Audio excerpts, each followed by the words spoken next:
Your coworker just bought a house. You know this because they won't stop talking about it. They show you pictures of their new kitchen during lunch break like it's their firstborn child, the granite countertops, the open floor plan, the half-finished basement they're going to turn into a home gym someday. They use words like equity and investment with this smug confidence that makes you want to throw your sandwich at them. And you smile, you congratulate them. But inside, there's this gnawing feeling, that quiet voice asking, why haven't I done this yet? What's wrong with me? Nothing is wrong with you. What's wrong is that you've been sold a lie so pervasive, so deeply embedded in the American psyche that questioning it feels like heresy. The lie is simple: renting is throwing money away, and buying a house is building wealth. My name is Nick, and today we're going to mathematically destroy that lie. Because once you see the actual numbers, you'll realize that for most people in 2026, buying a house isn't an investment. It's a trap disguised as adulting. Let's start with the phrase everyone loves to throw around. Rent is just throwing money away. You've heard it from your parents, your uncle at Thanksgiving, that guy at the gym who definitely shouldn't be giving financial advice. The logic seems airtight. When you rent, you pay money every month and get nothing back. When you own, you're building equity, you're investing in your future, except that framing is so dishonest, it should be criminal. Here's what they don't tell you. When you own a house, you are also throwing money away. Lots of it. You're just throwing it in different directions, so it's harder to see. Let's break down where your mortgage payment actually goes, because most people have no idea. Say you buy a $400,000 house with a $350,000 mortgage at 7% interest over 30 years. Your monthly payment is roughly $2,330. Sounds manageable, right? But here's the part that will make you nauseous. In year one, you're paying about $2,000 per month in interest. Only $330 is going toward the principal, the actual house you supposedly own. That means $24,000 of your annual housing cost is pure interest. Gone. Evaporated. Thrown directly into the bank's vault. But wait, there's more. Property taxes on a $400,000 house average around $4,000 to $6,000 per year, depending on your state. That's another $400 to $500 per month you're not getting back. Homeowner's insurance? Add $150 to $300 monthly. Maintenance? The rule of thumb is 1% of your home's value annually, so that's $4,000 a year, or about $333 per month. And if you put down less than 20%, tack on PMI, another $200 to $300 monthly. Let's add it up. Your $2,330 mortgage payment just became a $3,500 to $4,000 per month reality when you factor in everything you actually pay. And here's the kicker. Out of that $4,000, only about $330 is building equity in year one. The other $3,670 thrown away into interest, taxes, insurance, and repairs. So when someone tells you renting is throwing money away, what they really mean is renting is honestly throwing money away, while owning is throwing money away while pretending you're not. The difference is that when you rent, you know exactly what you're paying. When you own, the system has convinced you that bleeding $3,670 per month is somehow superior because $330 of it sticks. That's less than 10% efficiency. If your car only converted 10% of its gas into forward motion, you'd call it broken. But when a house does it, we call it the American dream. Now let's talk about opportunity cost, because this is where the math gets truly brutal. Let's compare two people. Person A rents for $2,000 per month. Person B buys and pays $4,000 per month in total housing costs. Person B is spending $2,000 more every month. What happens if person A takes that extra $2,000 and invests it? Over 30 years, assuming a conservative 7% annual return, that $2,000 per month becomes roughly $2.4 million. Meanwhile, Person B's $400,000 house, assuming 3% annual appreciation, is worth about $970,000, but Person B still owes the bank for 30 years of interest payments, totaling over $480,000. Net result: Person B has a paid-off house worth $970,000 after spending $480,000 in interest plus $150,000 in maintenance. Person A has $2.4 million in liquid investments. The renter won by a lot. And they didn't have to fix a single leaky faucet or replace a single water heater to do it. But here's the critical assumption. Person A actually has to invest that $2,000 difference. If they're just spending it on DoorDash and impulse buys, this math falls apart. The house acts as forced savings for Person B. It's a savings account you can't raid at 2 a.m. when you're drunk and thinking about buying a jet ski. That's the real reason people build wealth through homeownership. Not because houses are magic, but because they impose discipline. So why does everyone still insist buying is better? Because the people giving you advice profit when you buy. Real estate agents make commission on the sale price, not your long-term happiness. Mortgage brokers get paid when you sign. The bank makes a fortune on 30 years of interest. Your parents bought their house in 1987 for $90,000 and it's worth $400,000 now. So they genuinely believe it was a great investment. They forget to mention they paid $120,000 in interest and $60,000 in maintenance over those decades. Nobody has an incentive to tell you the truth, which is that in most markets in 2026, buying only makes sense if you're planning to stay for a decade and you have enough income cushion that the hidden costs won't drown you.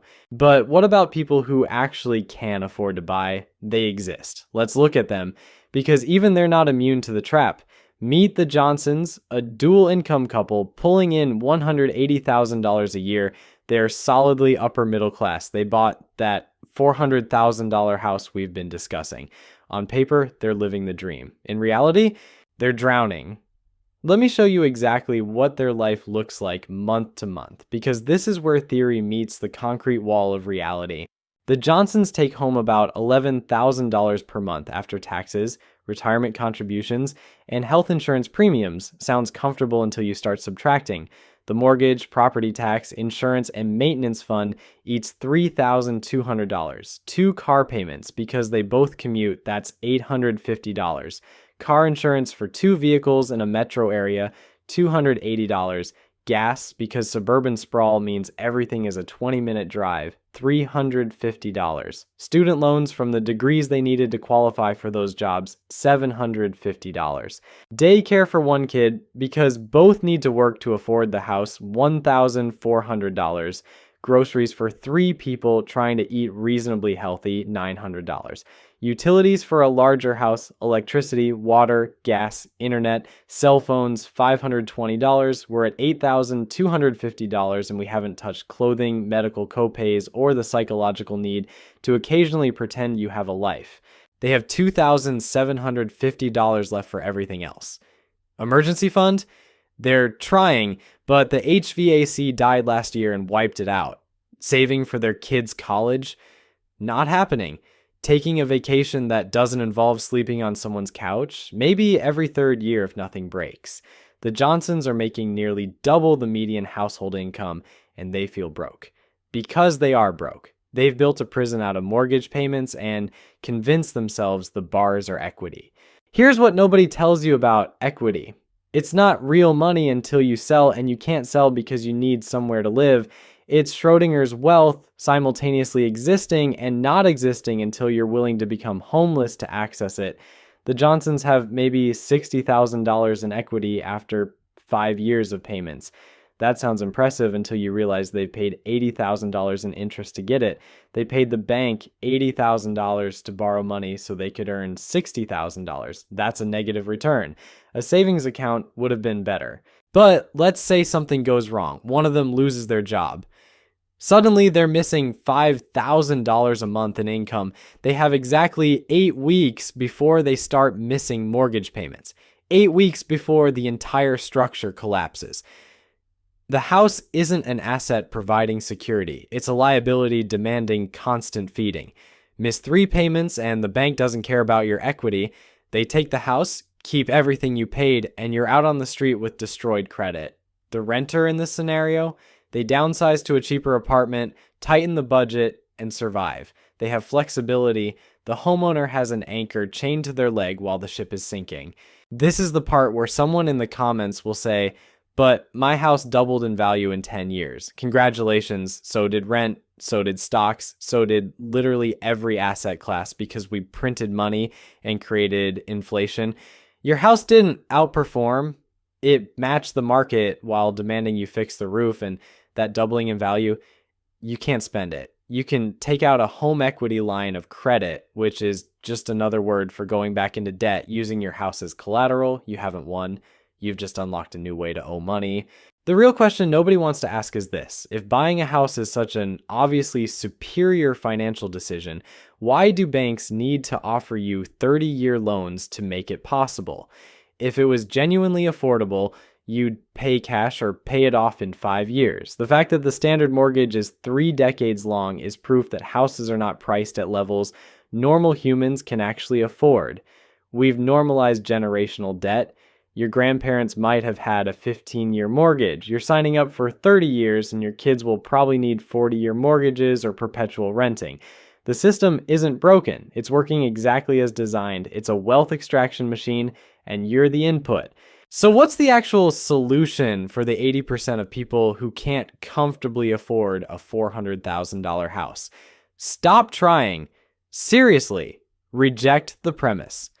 You're not failing by renting, you're refusing to participate in a rigged game. Let me tell you what winning actually looks like in 2026. Winning is renting a place you can afford for 25% of your take-home pay instead of 40%. Winning is having $20,000 in the bank instead of $20,000 in equity you can't access. Winning is sleeping through the night instead of lying awake calculating whether you can afford new tires this month or next. Rent the apartment. Invest the difference between what you'd pay in total housing costs and what you actually pay in rent. Build a portfolio of index funds that you can access in an emergency without begging a bank for permission. Create actual financial security instead of the illusion of it. And when someone tells you you're throwing money away on rent, ask them how much they paid in interest last year. Ask them how much they spent on maintenance. Ask them if they've calculated their actual return versus if they invested that down payment in 2020. Watch them get uncomfortable because nobody actually runs those numbers. They just repeat what they were told. The math is screaming the answer. Most people just don't want to hear it because it contradicts the story we've been sold since childhood. But you're smarter than that. You're doing the actual calculation instead of following the script, and that's how you win. Not by buying the house that bankrupts you, but by building wealth quietly while everyone else is house poor and pretending they're not. Here's the math that'll actually set you free. You take that $50,000 you didn't dump into a down payment, you invest it in a boring S&P 500 index fund. Historically, that returns about 10% annually. In 30 years, without adding another dollar, that $50,000 could grow to around $872,000. But you're not just sitting on that initial investment. Remember, you're also saving the difference between what homeowners pay in total housing costs versus what you pay in rent. Let's be conservative. Say you're saving $500 a month by renting instead of owning when you factor in maintenance, insurance, property taxes, and PMI, that's $6,000 a year. You invest that too. After 30 years, that stream of investments turns into an additional $1.1 million. Your total, nearly $2 million. Meanwhile, your friend who bought the $500,000 house, their house might be worth $1.2 million after 30 years of appreciation. Sounds good until you realize they paid $595,000 in interest alone on their mortgage. They spent $150,000 on maintenance. They paid $180,000 in property taxes, their actual profit after selling, maybe $275,000 if they're lucky. You have $2 million in liquid assets. They have $275,000 trapped in a house they have to sell to access. You won by a factor of 7, but Nobody talks about this because the real estate industrial complex would collapse if people did the honest math. The psychological grip of homeownership runs deeper than money, though. We've been programmed since childhood. Every sitcom shows a family in a house. Every movie about success features someone buying their dream home. The message is clear. Adults own homes, children rent apartments. This narrative is so embedded that rejecting it feels like rejecting adulthood itself. Your parents will worry about you. Your friends will subtly imply you're not doing as well as them. Society will treat you like you're stuck in some transitional phase even when you're 40. But here's what they're not seeing. You have options. When your job offers you a position in another city, you can take it. You give 30 days notice and leave. The homeowner, they're anchored. They have to sell in a down market or become an accidental landlord. When the neighborhood starts declining, you can move. The homeowner is trapped watching their investment deteriorate. When you lose your job, you can downsize to a cheaper place immediately. The homeowner has to keep making that $4,367 payment or lose everything. Liquidity is freedom. Equity is prison with better PR. The final piece people miss is opportunity cost. That $500,000 house doesn't just cost $500,000. It costs every single thing you couldn't do because you bought the house. It's the business you couldn't start because your capital was locked in your foundation. It's the career risk you couldn't take because you had to make the mortgage. It's the year abroad you couldn't spend because you were tethered to property. When you rent, your money stays flexible. You can deploy it toward opportunities as they arise. The homeowner's money is fossilized. It's concrete, drywall, and wood. It doesn't respond to market conditions. It doesn't pivot. It just sits there demanding more money for upkeep. Some of you are still resistant. You're thinking about your uncle who bought in 1995 and made a fortune. Sure. People who bought houses when they cost 2 times annual income instead of 6 times did fine. But that world doesn't exist anymore. You're not your uncle. You're playing a different game with different rules, and pretending the old playbook still works is how you end up drowning. The real flex in 2026 isn't owning property. It's having options. Walk into any room of successful homeowners and watch how they talk.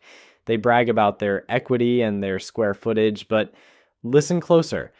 They're complaining about the special assessment. They're stressed about the HVAC. They're worried about the market. They're not free. They're just heavily leveraged. You, the renter with $200,000 in index funds, you're sleeping fine.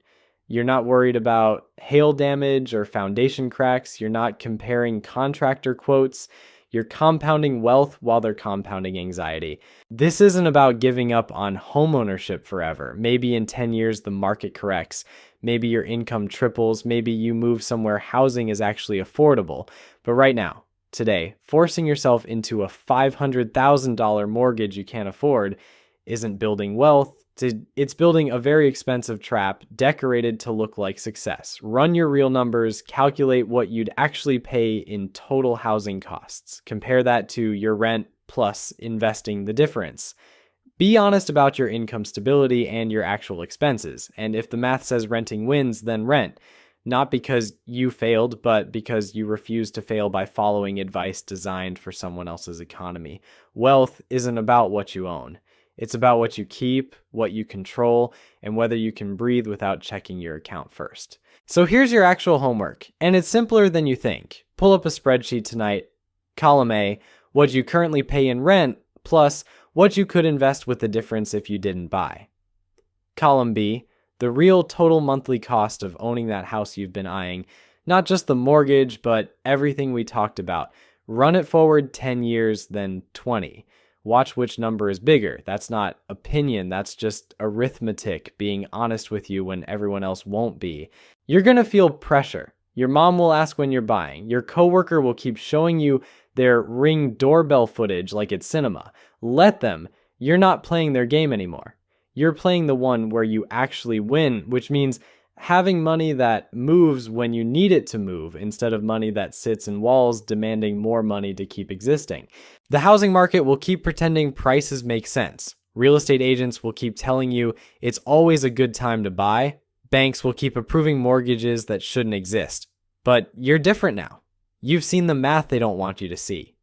The actual cost of that American dream they're selling. And, it costs way more than they're advertising.